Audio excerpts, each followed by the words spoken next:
Recording by Grant Love. The Drummer of Cortachy by Elliott O'Donnell. What ancient Scottish or Irish family has not its family ghost? A banshee, the heritage of Niall of the Nine Hostages, is still the unenviable possession of his descendants, the O'Donnells. And I, who am a member of the clan, have both seen and heard it several times. As it appears to me, it resembles the decapitated head of a prehistoric woman, and I shall never forget my feelings one night when, aroused from slumber by its ghastly wailing, I stumbled frantically out of bed and, groping my way upstairs in the dark, without venturing to look to the left or right, lest I should see something horrible, found every inmate of the house huddled together on the landing, paralyzed with fear.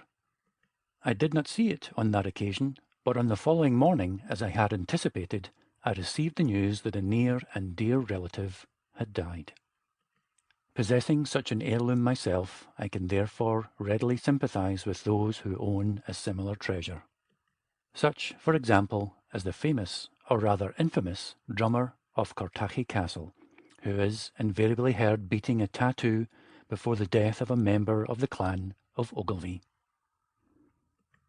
Mrs. Crowe, in her Night Side of Nature, referring to the haunting, says, Miss D., a relative of the present Lady C., who had been staying some time with the Earl and Countess at their seat near Dundee, was invited to spend a few days at Cortachy Castle, with the Earl and Countess of Airlie. She went, and whilst she was dressing for dinner the first evening of her arrival, she heard a strain of music under her window, which finally resolved itself into a well-defined sound of a drum. When her maid came upstairs, she made some inquiries about the drummer that was playing near the house, but the maid knew nothing on the subject. For the moment, the circumstance passed from Miss D.'s mind, but, recurring to her again during the dinner, she said, addressing Lord Airlie, "My lord, who is your drummer?" Upon which his lordship turned pale. Lady Airlie looked distressed, and several of the company, who all heard the question, embarrassed, whilst the lady, perceiving that she had made some unpleasant allusion, although she knew not to what their feelings referred, forbore further inquiry till she reached the drawing-room, when, having mentioned the circumstance again to a member of the family, she was answered, "What, have you never heard of the drummer boy?" "No," replied Miss D. "Who in the world is he?" "Why," replied the other, "he is a person who goes about the house playing his drum, whenever there is a death impending in the family. The last time he was heard was shortly before the death of the last Countess, the Earl's former wife. And that is why Lord Airlie became so pale when you mentioned it. The drummer boy is a very unpleasant subject in this family, I assure you." Miss D. was naturally much concerned, and indeed not a little frightened at this explanation, and her alarm being augmented by hearing the sounds on the following day, she took her departure from Cortachy Castle and returned to Lord C.'s, where she related this strange circumstance to the family, through whom the information reached me. This affair was very generally known in the north, and we awaited the event with interest. The melancholy death of the Countess, about 5 or 6 months afterwards, at Brighton, sadly verified the prognostications. I have heard that a paper was found in her desk after her death, declaring her conviction that the drum was for her. Mrs. Crowe goes on to explain the origin of the phenomenon. According to legend, she says, there was once at Cortachy a drummer who, incurring the jealousy of the then Lord Airlie, was thrust into his own drum and flung from a window of the tower, in which, by the way, Miss D. slept. Before being put to death thus, the drummer is stated to have said he would for ever after haunt the Airlie family, a threat he has obviously been permitted to fulfil. During one of my visits to Scotland, I stayed some days in Forfarshire, not far from Cortachy. Among the visitors at my hotel was a very old gentleman of the name of Porter, who informed me that when a boy he used to visit some relatives who, at the time, lived within easy walking distance of Cortachy. One of these relatives was a lad of about 14 named Alec, with whom he had always been the closest of friends. The recollection of their many adventures evidently afforded Mr. Porter infinite amusement, and one of these adventures in particular, he told me, was as fresh in his mind as if it had happened yesterday. Looking back upon it now, he said, with a faraway look in his eyes, it certainly was a strange coincidence. And if you are interested in the hauntings of Cortachy, Mr. O'Donnell, you may perhaps like to hear the account of my ghostly experiences in the neighbourhood. Of course, I replied that nothing would give me greater pleasure, and Mr. Porter forthwith began his story. One misty night in October, my friend Alec and I, both being keen on rabbiting, determined to visit a spinney adjoining the Cortachy estate, in pursuit of our quarry. Alec had chosen this particular night, thinking, under cover of the mist, to escape the vigilance of the keepers, who had more than once threatened to take him before the laird for trespassing. To gain access to the spinney, we had to climb a granite wall and drop on the other side. The drop, in addition to being steep, being rendered all the more precarious by reason of the man-traps the keepers were in the habit of setting. When I got astride the wall and peered into the well-like darkness at our feet and heard the grim rustling of the wind through the giant pines ahead of me, I would have given all I possessed to have found myself snug and warm in bed. But Alec was of a different kidney. He had come prepared for excitement, and he meant to have it.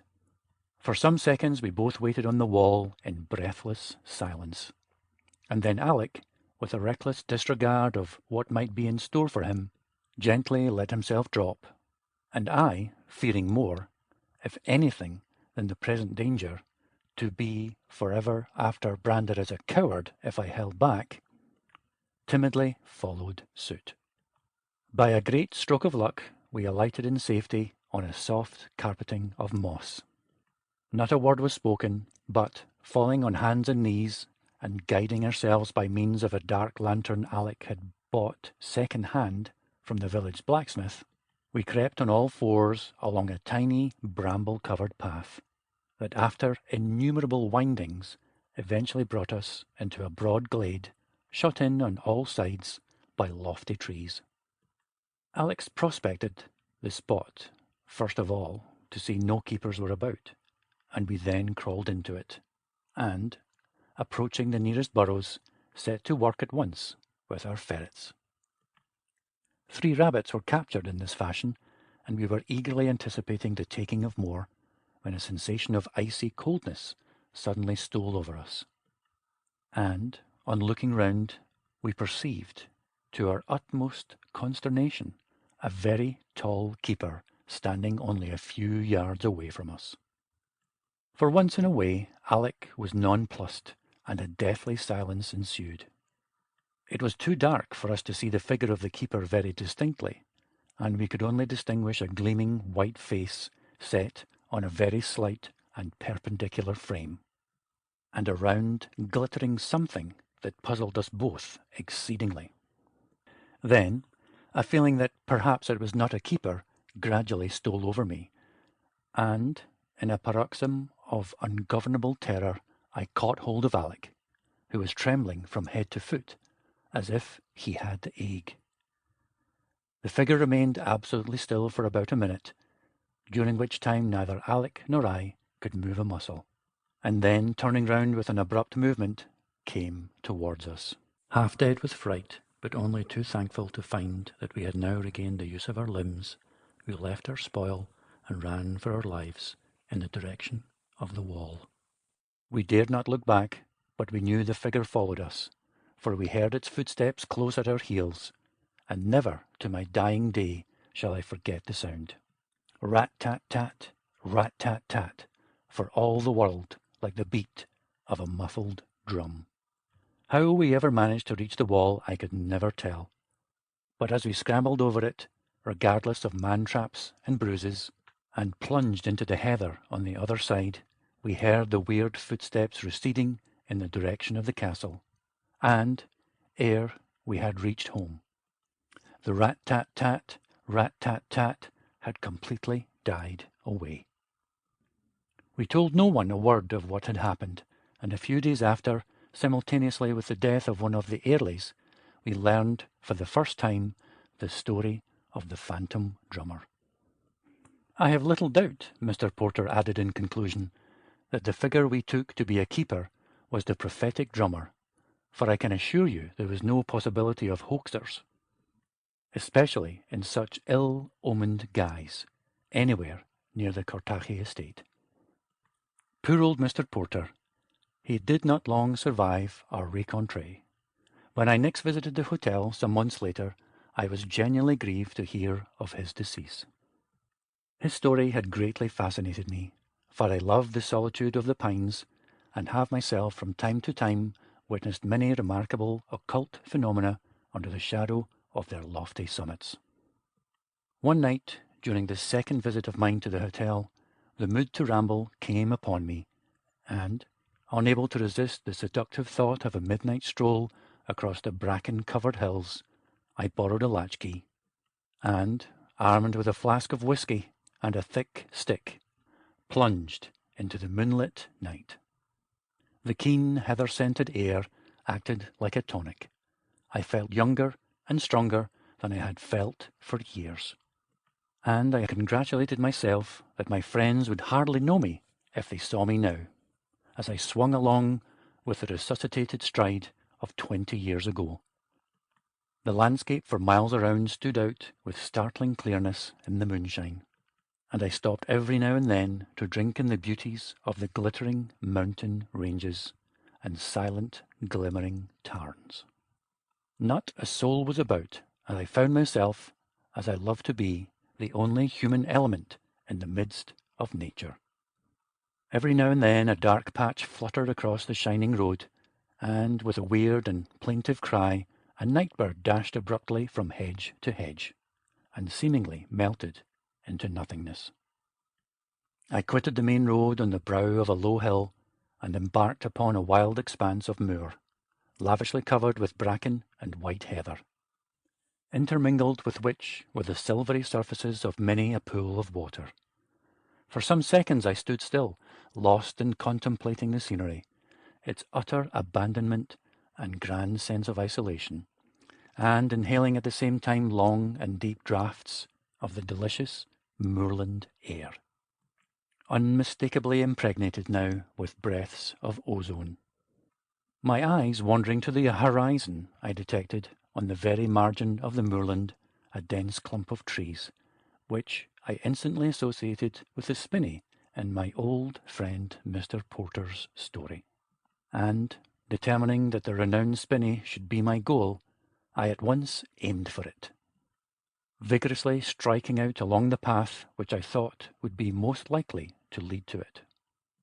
Half an hour's brisk walking brought me to my destination, and I found myself standing opposite a granite wall which my imagination had no difficulty in identifying with the wall so well described by Mr. Porter.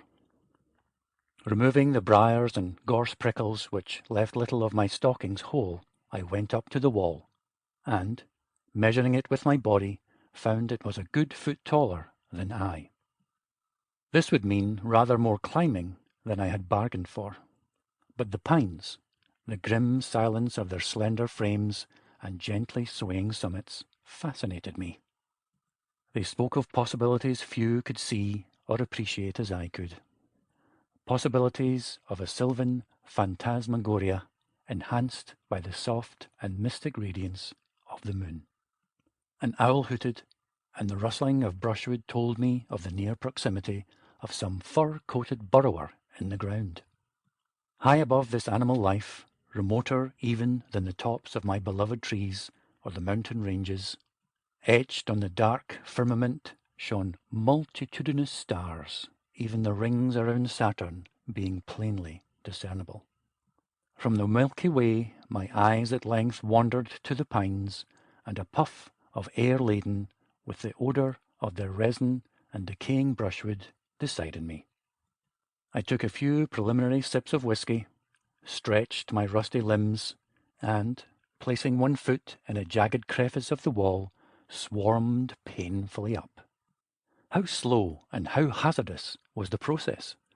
I scratched my fingers, inured to the pen, but a stranger to any rougher substance. I ruined my box calf boots. I split my trousers at the knees, and I felt that my hat had parted with its shape forever. And yet I continued the ascent. The end came all too suddenly. When within an ace of victory, I yielded to impulse, and with an energy the desperate condition of my skin and clothes alone could account for, I swung up, and the outer edge of the wall melted beneath me. My hands frantically clutched at nothingness. A hideous sensation of falling surged through my brain. My ears and eyes filled to bursting, and with a terrific crash that seemed to drive my head and spine right through my stomach, I met the black, uprising earth and lost consciousness. Providentially for me, I had pitched head first into a furze bush, which broke the fall. Otherwise, I must have met with serious injury. As it was, when I recovered my momentary loss of consciousness, I found that I had sustained no worse harm than a severe shaking, scratches galore, and the utter demolition of my clothes.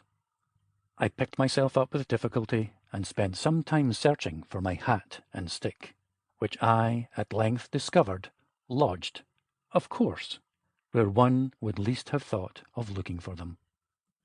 I then took close stock of my surroundings and found them even grimmer than I had anticipated.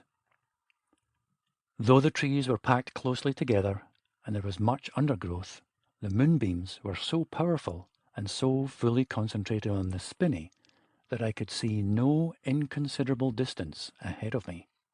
Over everything hung a solemn and preternatural hush. I saw shadows everywhere, shadows that defied analysis and had no material counterparts.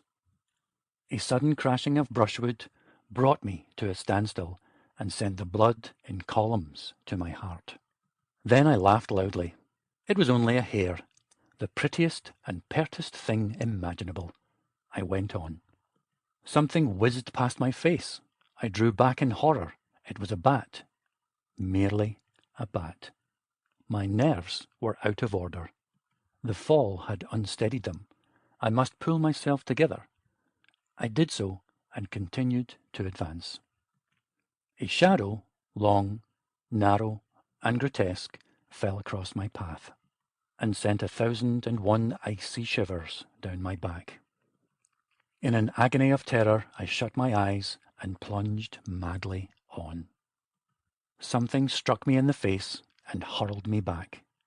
My eyes opened involuntarily, and I saw a tree that, either out of pique or sheer obstinacy, had planted itself halfway across the path.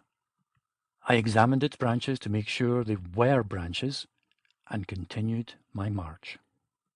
A score more paces, a sudden bend, and I was in an open space, brilliantly illuminated by moonbeams and peopled with countless moving shadows. One would have to go far to find a wilder, weirder, and more grimly suggestive spot. As I stood gazing at the scene in awestruck wonder, a slight breeze rocked the tops of the pine trees, and moaning through their long and gloomy aisles reverberated like thunder. The sounds, suggesting slightly, ever so slightly, a tattoo, brought with them vivid pictures of the drummer. Too vivid just then to be pleasant, and I turned to go. To my unmitigated horror, a white and lurid object barred my way. My heart ceased to beat, my blood turned to ice. I was sick, absolutely sick, with terror. Besides this, the figure held me spellbound. I could neither move nor utter a sound. It had a white, absolutely white face, a tall, thin, perpendicular frame, and a small, glittering, rotund head. For some seconds it remained stationary, and then, with a gliding motion, left the path and vanished in the shadows. Again a breeze rustled through the tops of the pine trees, moaned through their long and gloomy aisles, and reverberated like thunder. Rat-tat-tat, rat-tat-tat. And with this sound beating in my ears, reaction set in, and I never ceased running till I had reached my hotel. End of The Drummer of Cortachy by Elliott O'Donnell. Recording by Grant Love.